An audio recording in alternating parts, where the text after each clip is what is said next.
ஆண்டவராகிய இயேசு கிறிஸ்துவின் தூய நாம மகிமைப்படுவதாக. மத்தேயு எழுதிய சுவிசேஷம் 15ஆம் அதிகாரத்தில் உள்ள வசனங்களை நாம் இப்பொழுது தியானிக்க இருக்கிறோம். அப்பொழுது எருசலேமிலிருந்து வந்த வேத பாரகரும் பரிசேயரும் இயேசுவினிடத்தில் வந்து, உம்முடைய சீஷர்கள் முன்னோர்களின் பாரம்பரியத்தை ஏன் மீறி நடக்கிறார்கள்?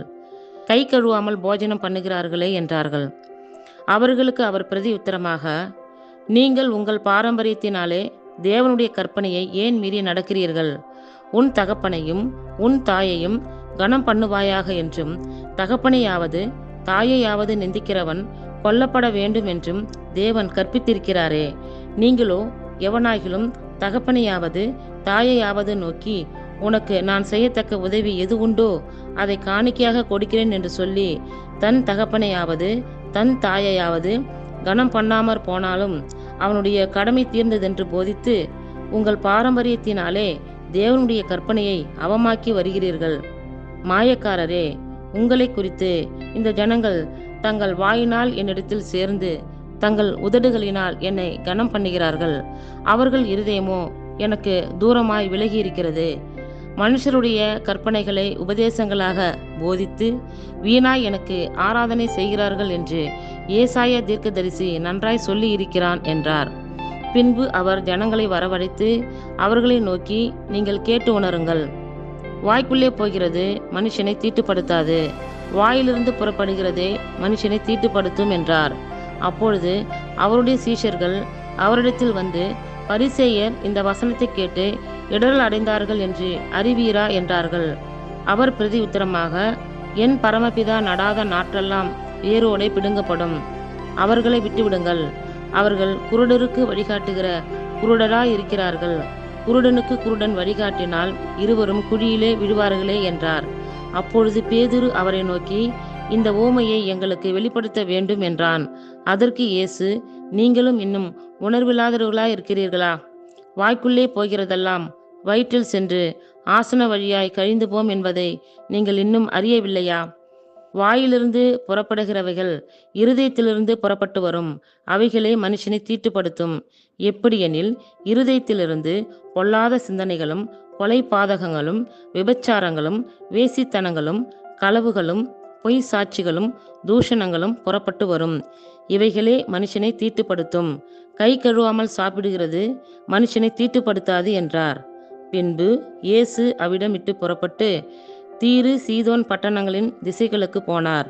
அப்பொழுது அந்த திசைகளில் குடியிருக்கிற கானானிய ஸ்திரீ ஒருத்தி அவரிடத்தில் வந்து, ஆண்டவரே, தாவீதின் குமாரனே, எனக்கு இரங்கும்.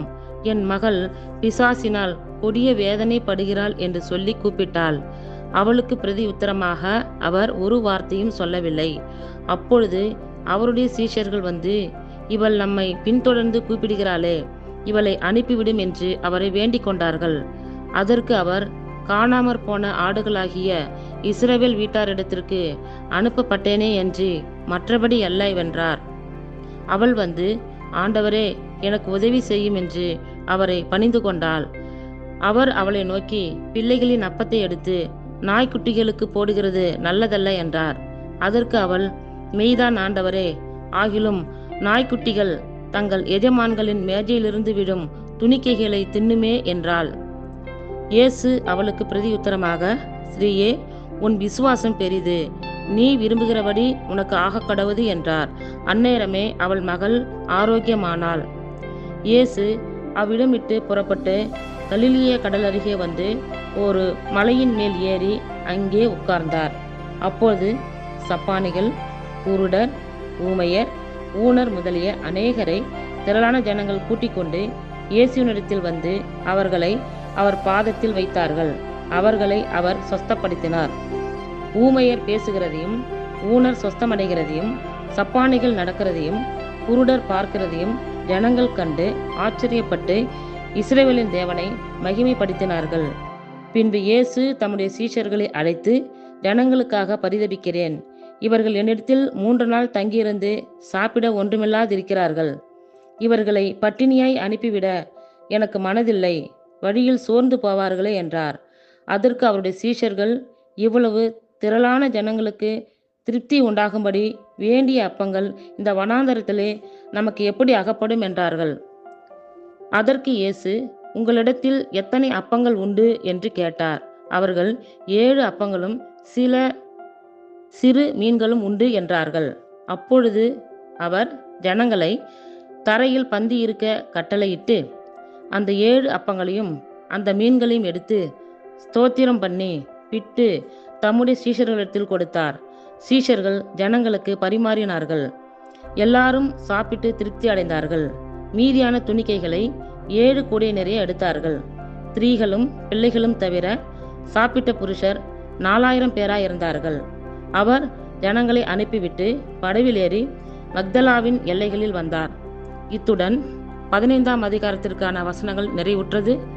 கர்த்தர் தாமே நம் எல்லோரையும் ஆசீர்வதிப்பாராக. ஆமேன்.